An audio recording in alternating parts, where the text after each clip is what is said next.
오늘은 이 본문의 말씀을 가지고 성도의 영적 근심이라는 제목으로 말씀을 증거하겠습니다.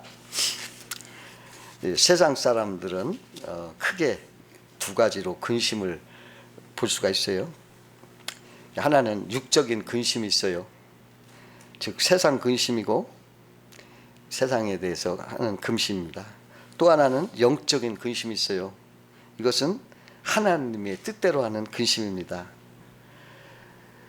오늘 10절에 보니까 하나님의 뜻대로 하는 근심은 구원에 이르게 하는 복된 근심이지만 세상 근심은 사망을 이루는 근심이라 이렇게 말하고 있습니다. 세상 근심은 백해무익합니다. 그러나 하나님이 주시는 성도의 영적 근심은 유익하고 하나님께 가까이 가서 구원받게 하는 고귀한 근심인 것입니다. 그러면 성도의 영적 근심은 어떤 근심인가 알아보면서 은혜를 나누겠습니다. 첫 번째로 성도의 영적 근심은 하나님의 심판을 두려워하는 근심인 것입니다. 그 어느 여집사가 한 분이 계셨는데 세상 근심으로 가득 차가지고 가정을 막 비관하고 또 막 살고 싶지가 않아요. 남편도 자식도 시어머니도 모두 마음에 들지 않았어요.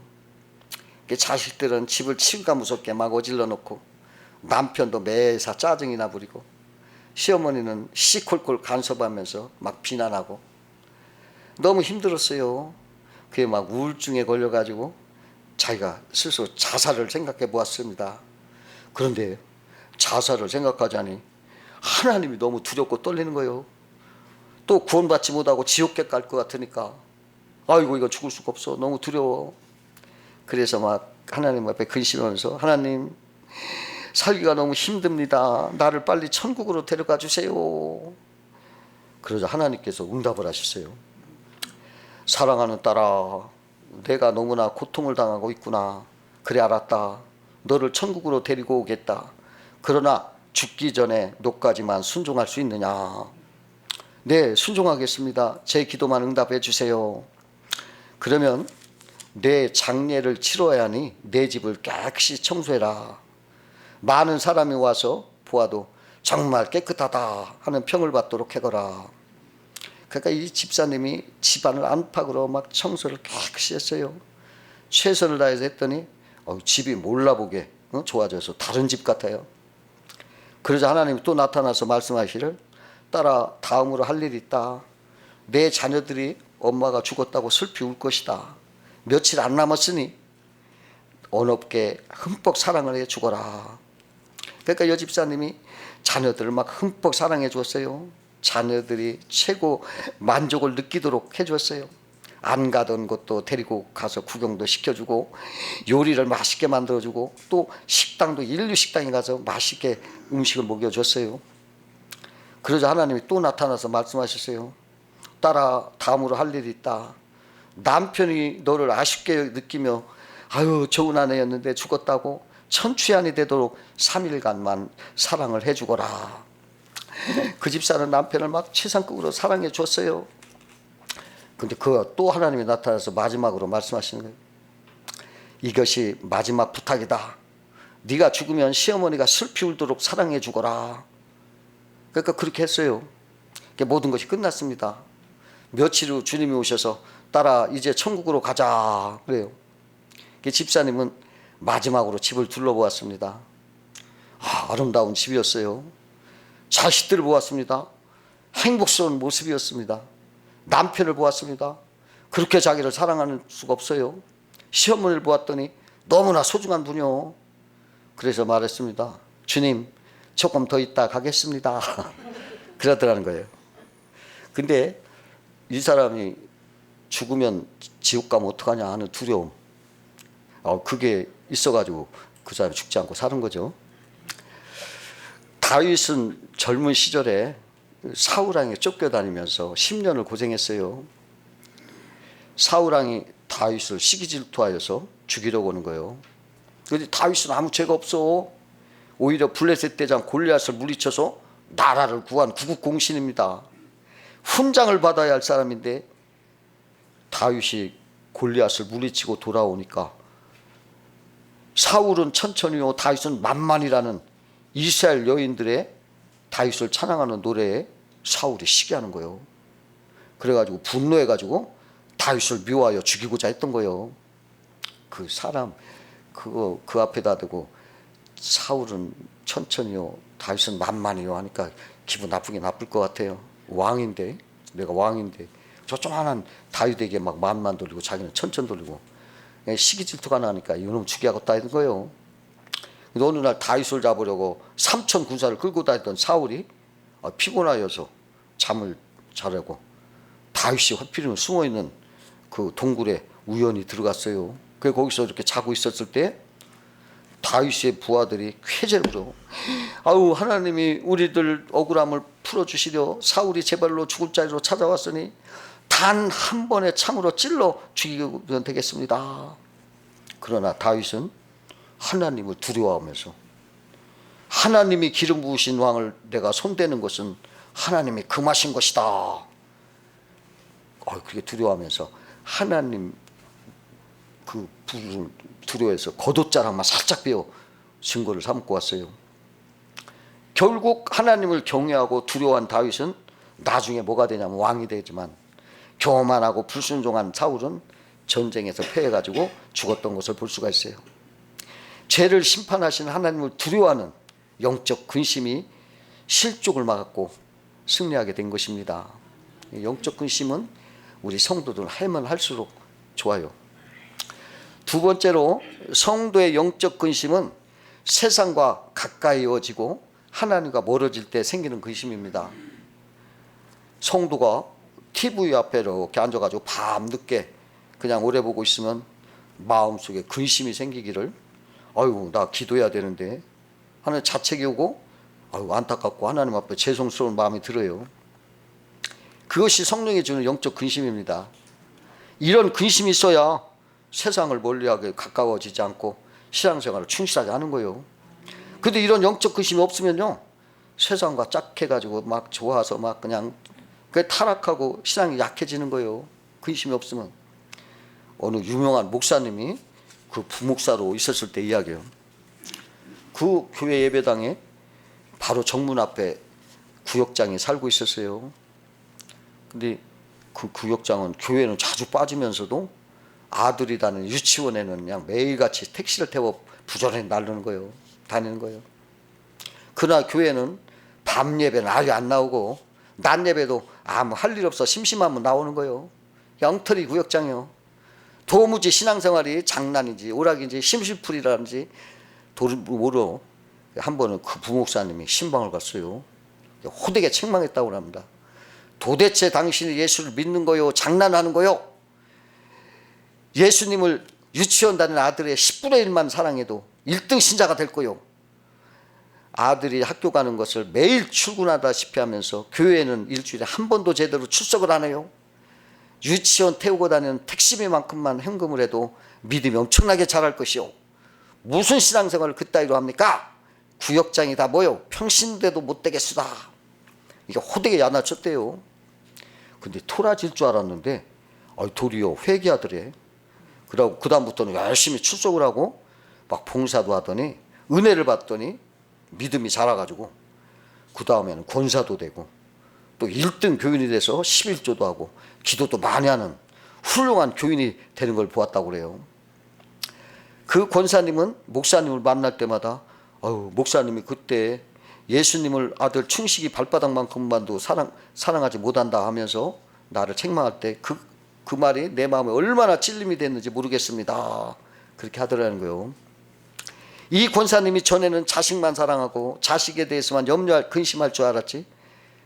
그랬는데 영적 근심이 들어와서 심령이 변화돼 가지고 자기 영적 심령 상태를 근심하게 되고 교회를 위해서 근심하고 신앙을 위해서 근심하는 사람으로 바뀌어졌다는 거예요. 성령께서 권사님 마음에 복된 영적 근심을 주심으로써 신앙을 회복시켰다는 것입니다. 세 번째로 성도의 복된 영적 근심은 자신의 죄를 애통하고 통회하는 근심이에요. 사람들은요 육신이 별들거나 육신이 배고프면 즉시 알아차려요. 그러나 자신의 심령이 시들거나 병들거나 해도 이거 알아차지 못해. 무엇보다 자기 죄에 대해서 애통하고 근심하는 자가 돼야 되는데 그렇지 못할 때가 많아요. 우리는 그리스도인이 되어서 새 사람이 되었지만은 우리 안에 죄성이 우리를 유혹하고 죄 가운데 끌어와 괴롭히는 거예요. 그러므로 사도 바울은 오라 나는 곤고한 사람이로다 이 사망의 몸에서 누가 나를 건져내랴 탄식했어요. 그 죄를 깨달을 때 죄의 그 추하고 부끄러운 걸 깨닫고 슬퍼하고 근심한 게 이게 영적 근심이에요. 성 어거스틴도 자기 죄를 깊이 깨닫고는 자기는 이중인격자라고 탄식을 하면서 근심했다고 그래요. 그런데 그것 때문에 그가 성자가 되었어요. 그 마틴 루터도 자기의 죄를 깊이 깨닫고 막 절도까지 했다고 그래요. 죄를 짓고도 근심할 줄 모르고 번민하지 않는 사람은 화인 맞은 심령이요. 영적 문둥이에 걸린 사람입니다.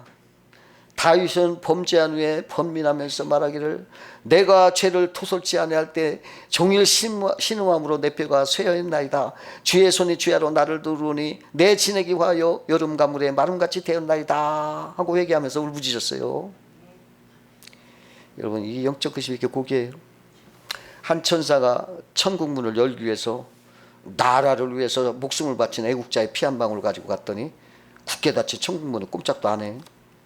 그는 급히 다시 세상에 내려가서 슬픔 가운데 죽어가 한 여인의 한숨을 거둬 가지고 왔어요.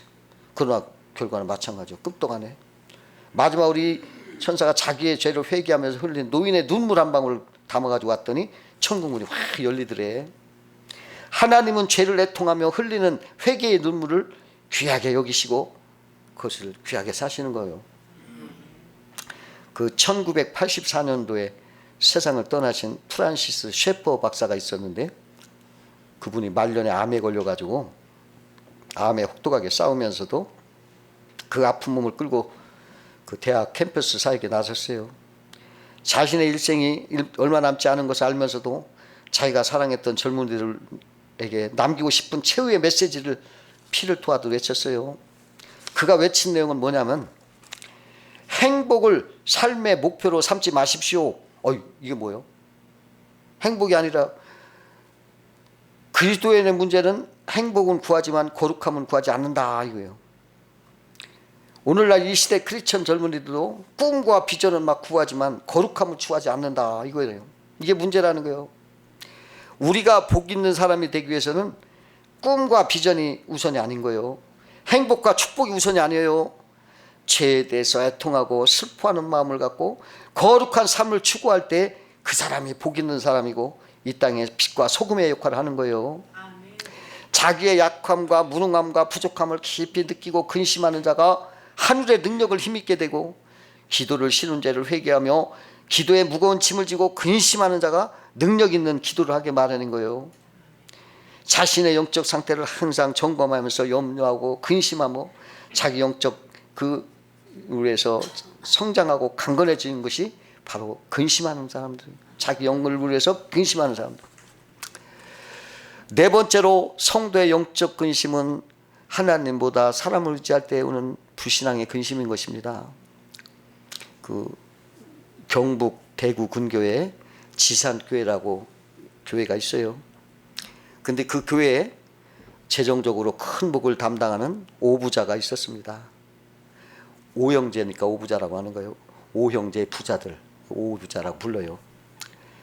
그 오형제가 모두 교회를 다니고 있는 집안인데 그 집이 굉장히 부자이고 또 교회에 많은 일을 담당하고 있었기에 오부자 했습니다.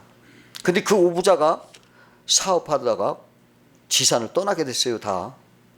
그래 어디로 갔냐면 대구로 가게 됐어요. 대구. 그러니까 오부자가 한꺼번에 이사를 갔으니까 지산교회 재직들이 염려했어요. 이거 어떡하나. 그들의 힘만으로는 교회를 도저히 꾸려갈 수 없다고 생각한 재직들이 오부자가 옮겨간 대구교회 목사님 안두아 선교사를 찾아갔어요. 그들은 선교사 앞에 앉아서 한숨만 푹푹 내쉬고 있었습니다. 그러니까 선교사 안 목사님이 이상하게 생각해서 그들에게 물었어요. 아니 왜들 그러십니까? 교회에 무슨 걱정되는 문제라도 생겼습니까? 그들이 이때다 하면서 예 목사님 우리 교회 오부자가 글쎄 한꺼번에 이사를 갔지 뭡니까? 그러니 우리 교회 유지가 문제입니다. 안 선교사는 그래요? 그거 참 문제로군요. 그러나 그것보다 더 큰 걱정이 있습니다. 그렇게 말하는 거예요. 그러니까 재직들이 눈이 흉보고 아이고 그게 또 무슨 걱정이 있단 말입니까? 그들이 놀라가지고 안 목사에 물었더니 그러자 안 목사가 뭐라냐 조용히 웃으면서 그럼요 문제지요. 이것보다 더 큰 문제는 없습니다. 지산교회 여러분들은 하나님을 믿지 않고 오부자만 믿고 계셨으니 그게 어떻게 문제가 아닙니까? 하이. 그러니까 그 재직들이 그때서야 우리가 너무 불신앙으로 살았구나 깨닫고 참 그렇군요 하더니 그들이 부끄러워서 감히 얼굴을 들지 못하고 집 교회로 돌아가지고 막 하나님 앞에 엎드려 기도했대요. 그리고 자기 불신앙을 근심하고 막 회개하면서 교회를 주님이 지켜주실 것을 믿고 기도를 했는데 그 후에 지산교회는 축복을 받아서 오부자가 있을 때처럼 더 풍성하게 은혜를 누렸다는 거예요. 사람 의지하고 그런 걸 근심입니다. 하나님만 의지해야 돼. 그 개척교회 시절에 어느 개척교회 목사님이 이것저것 막 다루면서 지원을 요청했어요. 그러니까 어떤 교회에서 여성교회에서 매월 35,000원씩 지원해 주겠습니다. 그 돈을 받으러 갔대요. 조금 기다리라고 해서 기다렸는데 6시간이 넘었대야. 6시간 만에 35,000원을 받고 오는데 생각이 나더랴. 아이고 6시간을 하나님께 기도하면 하나님이 35만 원 더 350만 더 주실 텐데 이제는 사람을 보지 말고 하나님을만 보자. 그래서 그가 모든 지원을 다 끊어버렸어요. 그리고 하나님만 바라보고 막 기도했습니다. 근데 그 결과 지금은 그곳에서 제일 큰 교회가 돼가지고 수많은 교회를 돕고 있다고 그래요. 그 구약 성경 다윗도 사람을 의지 않고 하나님만 의지해서 살았어요. 다윗이 막 사울을 피해 도망다니는 와중에 블레셋이 자기 동조 그리야를 침략했어요. 그러니까 다윗이 자기도 그냥 도망다니는 와중에도 그걸 도우려고 하니까 막 부하들이 아니 안 된다 우리도 도망다니는데 언제 그걸 돕냐 그냥 막 반대를 해도 아니다 하고 기도하면서 그걸 도와줬어요. 근데 무슨 소문이 들어가면 사울이 다윗을 잡으러 온다. 그런 소문이 들려. 그러니까 다윗이 하나님께 기도하고 물었어요. 하나님 사울이 올 것입니까? 또 그 일날 사람들이 나를 사울에게 넘길 것인가 좀 알려주세요. 그때 하나님은 다윗에게 사울이 올 것이다. 그리고 그 일날 사람들이 너를 사울에게 넘길 것이다. 이라는 거예요. 아니 목숨 걸고 그 일날을 구해줬더니 그 일날 사람들이 은혜를 배신한다는 거예요. 만약에 다윗이 자기가 그들을 구해줬으니 그들이 자기를 숨겨주라고 사람을 의지했다면 사울에게 죽을 뻔했어. 붙잡혀서 죽을 뻔했어요. 사람을 의지하면 안 돼요. 사람은 약한 거요. 그러니까 악합니다. 절대 사람 의지하지 마세요. 무릇 사람을 믿으며 혈육으로 그 권력을 삼고 마음이 여호와께서 떠난 그 사람은 저주를 받을 것이니라 그랬어요. 하나님만 의지하지 사람 의지하다는 큰 낭패를 당하는 거예요. 5번째로 성도의 영적 근심은 성경의 진리 복음을 떠나서 사탄의 거짓이나 인본주의 신앙에 잡히면 근심게 되는 거예요. 세계적인 부흥 설교가 빌리 그레함 목사가 신학교 다닐 때 그 자유주의 신학 교수들이 막 인본주의 신학 강의를 하는 거예요. 기적이 어디 있느냐, 이건 이렇게 돼서 이렇게 됐다, 막 다 그냥 성경을 해치면서 막 가르치니까 이걸 들었던 그 빌리 그레함이 그냥 시험에 빠진 거예요. 성경이 믿어지지 않아. 그럼 기도도 못해요. 또 주일학교도 못 가르치는 거예요. 그런 큰 근심으로 막 너무 괴로웠어. 그래 어느 날 학교 뒷산에 가서 아무도 없는 곳에서 거기서 그냥 기사주 애절한 기도를 드렸어요. 그랬는데 하나님께서 오셔서 그 신앙을 다시 회복하시고 성경 말씀만이 유일한 하나님 말씀이다라는 것을 깨닫게 하시고 그를 다시 회복시켜 주셨어요. 그랬더니 그가 세계적인 부흥사가 됐어요. 성경을 떠나서 인본주의 사상으로 살면 근본적으로 성령을 근심케 하는 거예요. 그 영적 근심은요, 사탄의 거짓말 때문에 생기는 거요. 우리는 진리이신 주님이 함께하는 하나님의 진리의 자녀들입니다. 우리가. 그러나 사탄은 우리를 성도를 속여요. 그 거짓말을 가지고 공격을 하는 거예요. 오히려 이것 때문에 우리가 성도인 걸 더 증명하는 거지. 우리가 사탄의 자녀라면 못하러 걷다가 가라지 뿌려. 그냥 둬도 그냥 사탄인데. 근데 우리가 알고 기니까 가라지 뿌리는 거 아니에요? 그런 걸로 여러분 오히려 사탄을 역이용해서 엎어치게 하세요. 그 거짓말을 가지고 공격을 해. 그럴 때 사탄이 얼마나 이게 거짓말에 능하냐면요. 예수님도 속였어요. 예수님한테 뭐라고 하냐면 네가 만일 하나님의 아들이거든. 이게 거짓말 아니야. 만일이라니. 예수님은 하나님의 아들이잖아. 근데 만일 네가 하나님이라면 if 이렇게 의문을 주는 거예요. 여러분 이 의문이 이게 굉장히 무서운 거예요. 하나님의 아들한테 네가 하나님의 아들이거든 하고 의심을 딱 주니까, 근데 예수님은 대꾸도 안 하. 야 이놈아 하고 무시해. 근데 사람은 안 그래요. 사람은요 거짓말을 들으면 막 흔들려. 아무리 신앙이 커도 예수님 아니요. 막 흔들려.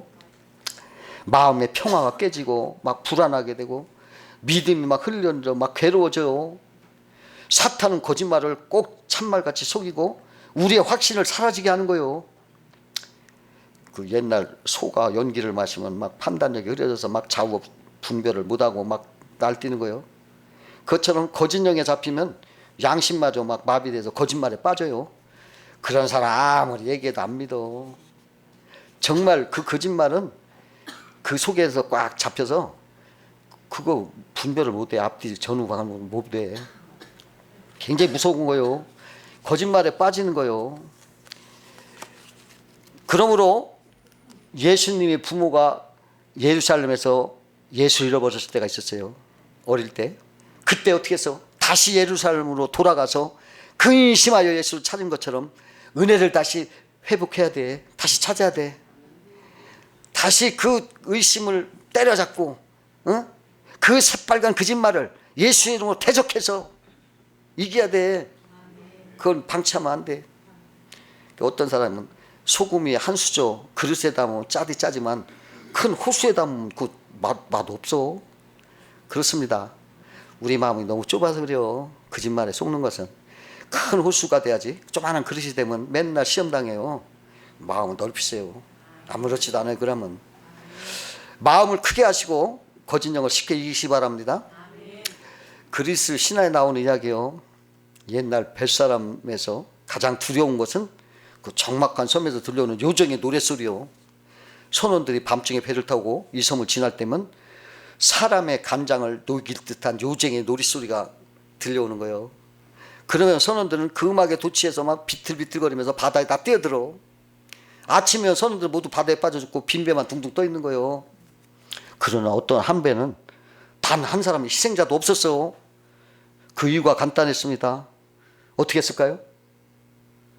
그들은 귀를 솜으로 다 막았어. 귀를 솜으로 다 틀어막았더니 안 들려가지고 목숨을 건졌어.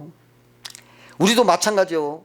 날마다 사탄의 유혹의 노랫소리가 들려질 때 우리가 자꾸 쳐다보거나 막 들으면 그건 넘어가. 귀를 막고 눈을 감어. 그러면 이기는 거예요. 사탄의 거짓말에 택할 필요도 없어. 여러분 이 세상이 아무리 타락이 되고 그래도 여러분 주님만 바라보고 눈을 감고 귀를 막고 세상의 소리에 기울이지 마세요. 그 기울이면 같이 타락이 되죠. 여섯 번째로 성도의 영적 근심은 자기의 아집이나 자아가 깨트려지지 않을 때 근심게 돼요. 한 여자가 쇼핑을 나갔어요. 근데 매우 비싸고 아름다운 드레스가 너무 좋아. 그래서 그 옷을 이렇게 사들고 집으로 놓았어. 그날 그녀가 남편에게 조심스레 그 옷을 보이니까 가격은 얼마라니까 남편이 깜짝 놀라. 어이구. 그래가지고 당신 도대체 그 비싼 옷을 우리 형편에 어떻게 살 수 있었어? 하고 물으니까 마귀가 나를 유혹하는데 넘어가지 않을 수 없었어요. 그렇다면 당신이 그처럼 열심히 했던 성경 말씀대로 사탄아 내 뒤로 물러가라 하고 마귀를 물리치지 않았어? 그러자 그녀가 경언쩍게 미소를 지며 대답했어요. 왜 그렇게 하지 않았겠어요? 사탄아 내 뒤로 물러가라 소리쳤더니 내 뒤에서 다시 이런 소리가 들려오지 않겠어요? 뒤에서 보아도 그곳은 너무너무 아름답소. 이러더래. 그래가지고 할 수 없이 자기가 샀대. 이것은 그 사람은 결국은 성령님과 동행하지 않고 있기 때문에 자기 육신의 아집이나 욕심이라는 자아가 살아있기 때문에 그것이 깨트려지지 않아서 마귀에게 넘어간 거예요. 그 유혹에 자기가 지친 거예요. 이렇게 혼돈하고 어두운 시대에 하나님의 뜻을 이루는 사람들이 되기 위해서는 우리는 예수님과 동행해야 돼. 성령님과 동행해야 돼. 그래 성령 충만을 받아야 돼. 예수님은 우리 안에 이미 성령님 예수님 그리스도께서 와 계시는 거예요. 우리 안에 성령님과 예수님이 와 계셔요. 이 성령님께 우리 자신을 온전히 내어드리세요. 자기가 죽고 하나님 말씀대로 하겠습니다 하고 복종하세요. 그러면 성령님 우리를 완전히 지배하시는 거예요. 이게 바로 성령 충만이죠. 성령의 지배를 받으면 성령 충만하여 육신대로 살지 않아. 내 속에 육신의 죄와 아집, 고집, 육신, 욕심이 다 죽어버리고 성령의 뜻대로 살게 되는 겁니다. 그러니까 여러분 늘 성령 충만하시기 바라면 예수님과 동행하세요. 예수님 말씀을 들으세요. 그 명령을 복종하세요. 그리고 자기를 죽고 자기 자아와 죽고 욕심이 죽고 오직 주님을 높이면 성령 충만해서 다 이길 수가 있습니다. 여러분 영적 근심은 복된 근심이다. 여러분 그렇게 사시기를 주의 이름으로 축원합니다. 기도하겠습니다.